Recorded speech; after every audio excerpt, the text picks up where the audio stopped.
when it's translated, it doesn't sound right to me. So yeah. I can't think of what it's called, man. There's a certain term that they talk about with you have certain languages don't have certain words and concepts. And so you get more or less from them. And I've been fascinated by it, but I've been too lazy. I've been thinking about this for weeks, probably months. I need to do a deep dive on it because even this weekend I was listening to Arthur Brooks. And he was talking about art in Japan versus art in America. And he was like, art in America is you have a blank canvas and you think add. And he was like, and art in Japan is take away.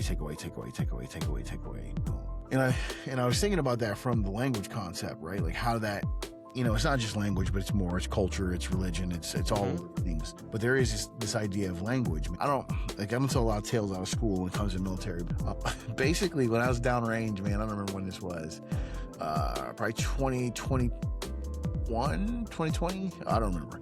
This old Soviet bloc dude, so I think he's like a Romanian at this point now, but he's a Soviet dude, right? At the end of the day.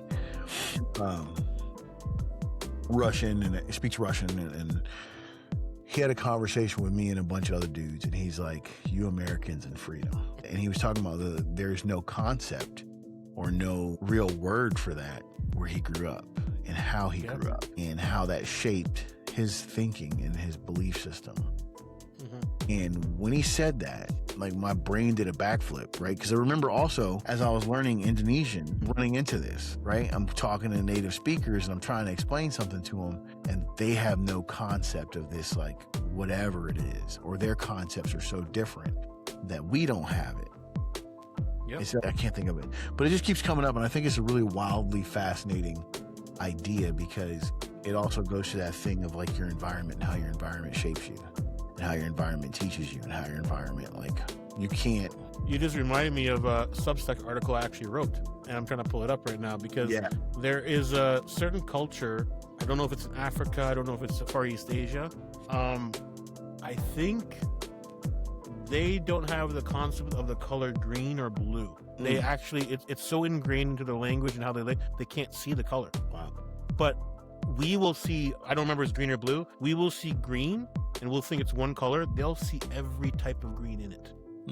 I get that. So it's not, and there's another culture, and what I wrote about this is how we orient things. Like if I'm talking to you, I'm writing left to right.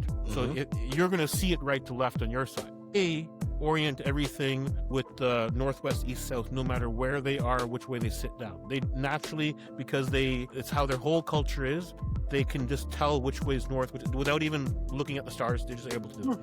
Right? And part of the article, I'm not going to find it now because I was going nuts writing at that time. One thing that's pretty cool is that, like, if you see a crow, it's black to us, right? Yeah. But under UV light, it's actually super colorful. Yeah, I've seen that. That's cool. Yeah. So actually, a lot of the galaxy and the stars, if you look up in the sky, we see black and white stars, right? But if you had actually full spectrum, like some of the animals on Earth have, they see such color, and it's so bright. They would never need nightlight.